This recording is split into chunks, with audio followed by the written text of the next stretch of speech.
Hello, welcome to my blog. आज मैं अपना कुछ एक ऐसा एक्सपीरियंस शेयर कर रही हूँ जो हर एक मिडिल क्लास फैमिली से जो भी बिलोंग करते हैं, जो भी लड़के लड़कियाँ बिलोंग करती हैं या फिर जो भी, उनके लाइफ में ये मोमेंट बहुत ही ज़्यादा स्पेशल होता है, बहुत ही ज़्यादा एक्सपीरियंस भरा होता है, जो हम चाहते हैं कि हम सबसे शेयर करें। तो मैं अपना एक्सपीरियंस शेयर करना चाहती हूँ। माई फ़र्स्ट फ़्लाइट, मेरा जो फ़र्स्ट फ़्लाइट था उसका एक्सपीरियंस मेरा कैसा रहा। यू ऑल नो कि जब हम लोग बचपन में जब हमें हेलीकॉप्टर की आवाज़ आती थी या फिर एरोप्लेन की आवाज़ आती थी, जब हमने कभी एक आध टाइम पे ऐसा होगा कि जब हम लोग पहली बार हमने नज़दीक से देखा होगा हेलीकॉप्टर को, तो हमें बस पंखा दिखता था।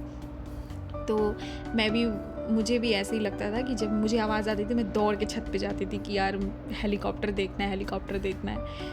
तो बट मेरे साथ एक सिचुएशन आया, इमरजेंसी सिचुएशन में मुझे पटना टू बैंगलोर मुझे ट्रैवल करना था। तो उस कंडीशन में ट्रेन के टिकट्स ना मिलने की वजह से मुझे फ़्लाइट की टिकट्स लेनी पड़ी थी। तो लेकिन एक जब आप अर्न करते हो और जब आप खुद से फ़्लाइट टिकट करते हो तो उसका फीलिंग थोड़ा अलग होता है। लेकिन ठीक है, अब सिचुएशन ऐसा था, मैं अभी अर्न नहीं कर रही हूँ, I M a student.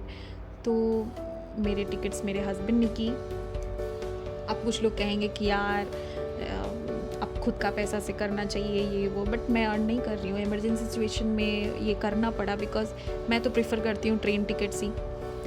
But ठीक है, लेकिन आज मैं कुछ अच्छा सा, कुछ खट्टा मीठा सा एक्सपीरियंस शेयर करती हूँ कि दैट जब मैं एयरपोर्ट पहुँची, फॉर द फर्स्ट टाइम मैं एयरपोर्ट पे जा रही थी। इतना नीट एंड क्लीन रोड्स था वहाँ पे। जब मैं एंटर हुई तो वहाँ पे एक तो मुझे कुछ समझ नहीं आ रहा था कि कैसे आपको जाके अंदर क्या करना होता है। तो सबसे पहले मुझे पता था कि आपके पास आधार कार्ड और आपका टिकट्स होना चाहिए। तो टिकट्स वगैरह तो फ़ोन में ही सारा डिटेल्स था मेरे पास। मैं जब अंदर गई तो वहाँ पे चेकिंग हुई। जब मैं अंदर गई, मतलब गेट के अंदर गई, तब मैं वहाँ पे देखा यार हर तरफ चेकिंग नहीं हो रही थी, ऐसा लग रहा था मैं कोई बॉर्डर पास कर रही हूँ। बट ठीक है, वहाँ पे काउंटर पे जो हेल्प करने के लिए रहते हैं उन्होंने बहुत मदद की मेरी। उन्होंने बताया कि ऐसे ऐसे आपको करना है। फिर मैं इंडिगो के उस पर गई, काउंटर पे गई। फिर वहाँ पे मैंने अपना लगेज सबमिट किया। लगेज देते टाइम तो यार पूरे टाइम मैं मना रही थी कि हे भगवान 15 केजी से ज़्यादा ना हो, नहीं तो मैं अपना सारा सामान किधर फेंकूँगी, कौन से डस्टबिन में डालूँगी, क्योंकि घर वाले भी चले गए थे मेरे। तो मैं बस यही प्रे करी थी। बट टाचवुड मेरा जो सामान हुआ 13 केजी से ज़्यादा नहीं था, क्योंकि मैंने उसमें से एक बुक्स ना अपने वो शोल्डर बैग में रख लिया था, तो थोड़ा सा वेट कम हो गया उसका। बट अगर मैं सोच रही थी अगर ज़्यादा हो जाता तो मैं अपना सामान कहाँ फेंकती, कौन से डस्टबिन में डालती मैं अपना सामान। बट ठीक है, चलो लगेज सबमिट हो गया जैसे तैसे। बोर्डिंग पास लिया मैंने। फिर वहाँ पे जाने के बाद फिर आपका एक और जगह आधार कार्ड और स्कैन होता है वहाँ पे। फिर मैंने वहाँ से एंटर किया। मैंने कहा यार कौन सा बॉर्डर पास कर रही हूँ मैं। फिर अंदर गई, वहाँ पे शोल्डर बैग ये सब रख के अपना मोबाइल फ़ोन्स वगैरह सब कुछ सबमिट करना था वहाँ पे। तो फिर वो सब करने के बाद फिर अंदर गई मैं। वहाँ पे अपना शोल्डर बैग वगैरह सब ले लिया मैंने। फिर अंदर गई तो मैंने बोर्डिंग पास पे मेरे गेट नंबर 8 लिखा था, तो मैं गेट नंबर 8 के पास गई, वहाँ बैठ गई। मैंने कुछ देर वेट किया। सब कोई एंटर, सब कोई जा रहे हैं, मैं बस उनको देख रही हूँ। मैं ऐसा सोच रही थी ना कि शायद लोग बुलाते हैं या अनाउंस करते हैं, तो मुझे नहीं पता था। फिर लकीली मैंने अपने बाजू वाले से पूछा कि आपको किधर जाना है आपको। तो उन्होंने बोला कि मैं अभी बैंगलोर जाना है मुझे, तो मैं अभी जा रहा हूँ। मैंने कहा आ गई क्या फ़्लाइट? तो उन्होंने कहा कि हाँ, कब सब कोई तो एंटर कर रहे हैं, आप भी चलो। फिर मैं अंदर गई। फिर वो पता नहीं वो बंदा किधर चला गया जिससे मुझे पूछना था, बट वो तो चला गया। मैंने बहुत हिम्मत करके उससे पूछी थी। तो फिर मैं अंदर गई। मैंने कहा यार अब क्या करूँ। वहाँ जाके फ़्लाइट मैंने पहली बार इतने नज़दीक से देखा था मैंने फ़्लाइट। वहाँ जाके मैं खड़ी हो गई। मैं 2-3 मिनट तक खड़ी रही वहाँ पे। मुझे लग रहा था कि यार इसके आगे करना क्या है। फिर एक आंटी जी पीछे थी मेरे, वो बोल रही है चलो आगे। मैंने कहा यार कि तो फिर मैं भीड़ के साथ चलती चली गई, भीड़ में चली गई वहाँ पे। फिर वो वहाँ पे सब क्यू में खड़े थे तो वहाँ पे मैं भी खड़ी हो गई। वहाँ पे फिर से चेकिंग यार, आधार कार्ड और फिर से बोर्डिंग पास चेक हुआ। मैंने कहा यार अंदर में भी चेक इन होगा क्या? फिर वहाँ अंदर गए। फिर वहाँ पे जो केबिन क्रू थे उन्होंने ग्रीट किया बहुत अच्छे से, गुड मॉर्निंग, गुड आफ्टरनून नहीं गुड इवनिंग बोला उन्होंने। मेरी शाम की फ़्लाइट थी तो फिर बहुत अच्छा था। फिर वहाँ पे मैंने सीट्स देखा यार, मैंने कहा यार सीट्स कैसे पता चलेगा? फिर ऊपर दिखता है ABCD, क्योंकि यार बस से अपन बस और ट्रेन में ट्रैवल करते हैं तो अपन यार वो कभी रुमाल फेंक के, कभी कुछ फेंक के जगह छेक लिया कि हमारा सीट है ये, कोई नहीं बैठेगा। बट यहाँ तो यार अलग सिस्टम है। फिर मैंने कहा यार मैं किसी की हेल्प नहीं लूँगी, मैं खुद ही बैठूँगी। फिर मैंने उस पर सीट नंबर देखा अपने बोर्डिंग पास पे, फिर मैंने खुद जाके सीट पे बैठ गई। तो मेरा लकीली जो था विंडो सीट था। तो मुझे ना मैंने कहा यार कि वाह यार कितना अच्छा, मतलब मुझे अभी भी फील हो रहा है एक्साइटमेंट मेरा फर्स्ट टाइम का, मैं फील कर पा रही हूँ। विंडो सीट था मेरा तो मैं बहुत खुश हो गई कि चलो यार आज तो क्या बोलूँ मैं, आज तो खूब सारी वीडियोस बनाऊँगी।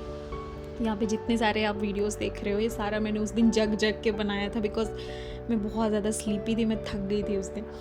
तो फिर मैंने बहुत सारी फ़ोटोज़ खींची। बट यार पता है एक टाइम के बाद ना वो एक्साइटमेंट ख़त्म सा हो गया कि यार ऐसे खतरनाक ख्याल आ रहे थे ना मेरे मन में कि मैं क्या बताऊँ कि कहीं प्लेन क्रैश हो गया तो, क्योंकि मैंने अपनी मम्मी से बात नहीं करी है, मैंने अपने हस्बैंड को फ़ोन नहीं किया है कि कहीं जो प्लेन क्रैश हो गया तो क्या बताऊँ मैं। और उस दिन क्या बताऊँ यार कैसी किस्मत थी मेरी, उस दिन बारिश हो रही थी तो थोड़ा सा टर्बुलेंस फील हो रहा था। तो कैप्टन ने ये बोला कि आप अपनी सीट बेल्ट वगैरह सब मतलब वो बाइंड कर लो, बांध लो अच्छे से और अपना हेड बचा के रखो।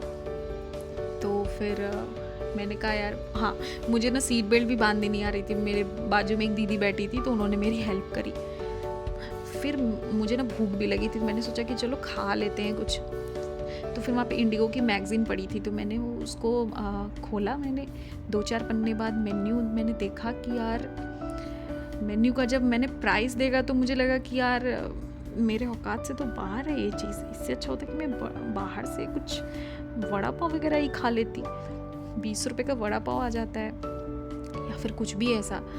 मैंने कहा छोड़ो पानी ही पी लेती हूँ। तो फिर मैंने वहाँ से पानी पिया। एक तो पानी भी यार वो लोग ऐसे कंजूसी के साथ वो लोग सर्व करते हैं ना कि बार बार बुलाने में भी शर्म आता है। एक तो मेरा पहला एक्सपीरियंस, ऊपर से इतना छोटू ग्लास में वो लोग पानी सर्व कर रहे थे।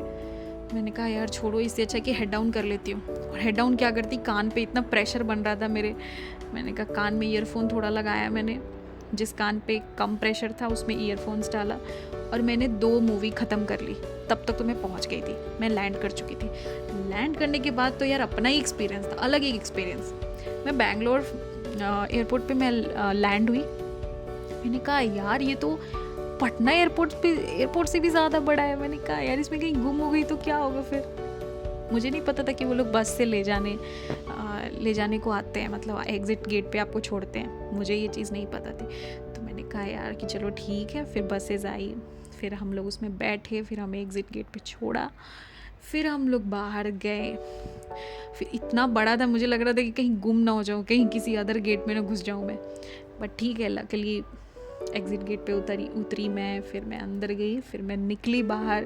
Then I met my husband and the journey was superb. Experience was mind blowing and yeah it's my. So I know आप सब ने कभी ना कभी ये चीज़ें पहली बार ज़रूर फील की होंगी कि being a middle class family, आप जब पहली बार फ़्लाइट में ट्रैवल करते हो यार, उसका एक्सपीरियंस ही अलग होता है। चाहे जिस भी सिचुएशन में आप ट्रैवल कर रहे हो, इमरजेंसी सिचुएशन में या कहीं घूमने फिरने के लिए, बट द एक्सपीरियंस जो होता है वो हमेशा ही सेम होता है। जो फियर जो होता है वो हमेशा ही सेम होता है। So please do like, share and subscribe to my channel, and thank you so much for watching.